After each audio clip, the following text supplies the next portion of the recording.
حضور کے ساتھ جا رہے تھے، رستے میں ایک درخت آیا، اس کے نیچے حضور کھڑے ہوئے، حضور نے اس طرح درخت کی شاخ کو پکڑ کے ہلایا، یوں پتے جھڑ گئے۔ ہم اس منظر کو دیکھتے رہے۔ حضور علیہ السلام نے فرمایا، سلمان فارسی، تو نے مجھے پوچھا نہیں کہ میں نے اس درخت کی شاخ کو یوں کیوں ہلایا ہے؟ تو میں نے عرض کی، حضور آپ بتا دیں کہ آپ نے کیوں ہلایا ہے؟ فرمایا، سلمان، جس طرح اس درخت کی شاخ کو ہلایا گیا اور سارے پتے جھڑ گئے، جب کوئی بندہ سجدے میں سر رکھتا ہے، نماز پڑھتا ہے، اس کے سارے گناہ دھل جاتے ہیں اور وہ پاک اور صاف ہو جاتا ہے۔ ایک دن فرمایا، صحابہ، اگر کوئی بندہ اس کے گھر کے سامنے سے نہر گزرتی ہو اور وہ دن میں 5 مرتبہ اس نہر کے اندر غسل کرے تو بتاؤ اس کے بدن کے اوپر کوئی میل کچیل رہ جائے گا؟ عرض کی، نہیں۔ فرمایا، اس طرح جو 5 نمازیں پڑھتا ہے اس کے بدن کے اوپر گناہوں کا میل نہیں رہتا۔ فرمایا، الصلاۃ معراج المومنین، نماز مومنوں کا معراج ہے۔ عماد الدین الصلاۃ، نماز دین کا ستون ہے۔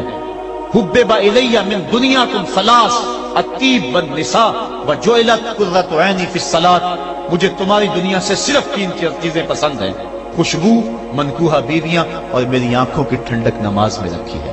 اور حضور نے یہ بھی ارشاد فرمایا، من ترک الصلاۃ متعمدا فقد کفر، جس نے جان بوجھ کے نماز چھوڑی گویا اس نے کفر ہی تو کیا، یعنی کافروں والا کام کیا۔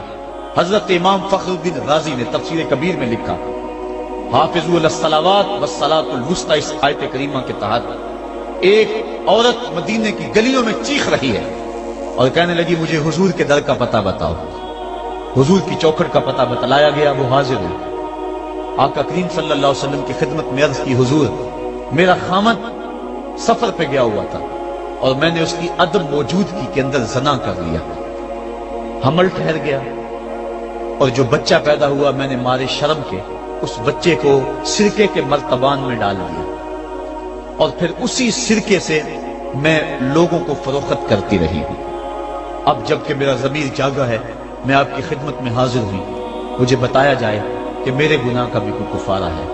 حضور نے ارشاد فرمایا، جو تو نے زنا کیا ہے اس کی سزا رجم ہے، کیونکہ تو شادی شدہ ہے، اور جو تو نے بچے کو قتل کیا ہے، قتل کی سزا قتل ہے، اور جو تو نے سرکہ بیچا ہے فقد ارتکبت کبیرہ، تو نے کبیرہ گناہ کیا ہے، اس کی سزا تو قیامت کے دن پائے گی۔ اس کے بعد حضور فرمایا، ان تینوں گناہوں کی یہ سزا ہے، لیکن جس طرح تو گھبرائی ہوئی آئی تھی، میں تو یہ سمجھا تھا شاید تیری نماز اثر قضا ہو گئی ہے۔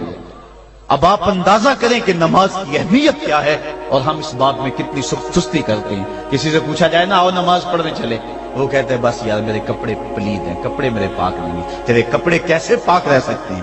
تو اللہ کے حضور جھکنا نہیں جانتا، تیرے کپڑے بھی پلید ہیں، تیرا دل بھی پلید ہے، تو اس کے حضور جھک کے تو دیکھ، قلب بھی ستھرا کر دے گا، تیری روح کو بھی پاکی دے دے گا، تیرے قلب کو بھی طہارت بخش دے گا۔ تو اس کے حضور آ جھک، اس کے حضور سجدوں سے اللہ کے حضور خراج پیش کر اپنی محبتوں کا۔ جب بندہ سجدے میں سر رکھتا ہے، اللہ فرشتوں میں فخر کرتا ہے، میرے بندے کو دیکھو نا، بالآخر میرے حضور ہی جھکا ہے نا، کتنے گناہ کیے اس نے، کتنے جرم کیے اس نے، لیکن بالآخر میرے حضور آیا اور اپنے گناہوں کی معافی مانگتا ہے۔ فرشتوں گواہ ہو جاؤ، میں نے اپنے اس بندے کی مغفرت فرما دی۔ تو اللہ کے حضور نماز پڑھنے والا، بلکہ ایک روایت مسند امام احمد بن حنبل میں موجود ہے، حضور فرمایا، جب بندہ نماز کے ارادے کے لیے اٹھتا ہے اور وضو کرنے کے لیے جب پانی کا پہلا قطرہ چلو پہ لیتا ہے، جو ہی اس کے بدن سے وضو کا پانی چھوتا ہے، اللہ اس کے گناہوں کو معاف فرما دیتا ہے۔ جس نماز کے قصد کے لیے اٹھیں اور وضو کریں اور پانی چھوتے ہی گناہ معاف ہو جائیں، اگر اس نماز کا اعلیٰ درجہ سجدہ کر دیا جائے تو پھر مالک کی کتنی رحمتیں نازل ہوگی۔ یہ کتنی بڑی دولت ہے، یہ کتنا بڑا سرمایہ ہے جس سے ہم لوگ محروم رہ جاتے ہیں۔ آؤ اللہ کی رحمتیں سجدے میں ڈھونڈے، سجدے میں پیشانی رکھ کے جب ہم اس کی رحمت کو مانگے تو وہ مالک ہمارے اوپر رحمتیں نازل کرے گا۔ آج پوری دنیا کے اوپر مسلمانوں کے ساتھ جو حالات ہیں وہ کسی سے مخفی نہیں۔ کوئی کہتا ہے کہ معاشی طور پہ مسلمان کمزور ہیں، اس وجہ کو بھی میں تسلیم کرتا ہوں۔ مسلمان کے پاس آلات حرب و ضرب بھی موجود نہیں ہیں، اس وجہ کو بھی تسلیم کر لیا جائے۔ سیاسی طور پہ مسلمان کمزور ہیں، اس وجہ کو بھی تسلیم کر لیا جائے۔ یہ ساری وجہیں اپنی جگہ پہ، لیکن یہ بھی تو سنو، مسلمانوں کی تعداد اس وقت 1 ارب 40 کروڑ ہے۔ افرادی قوت اتنی کبھی بھی مسلمانوں کی نہیں ہوئی تھی،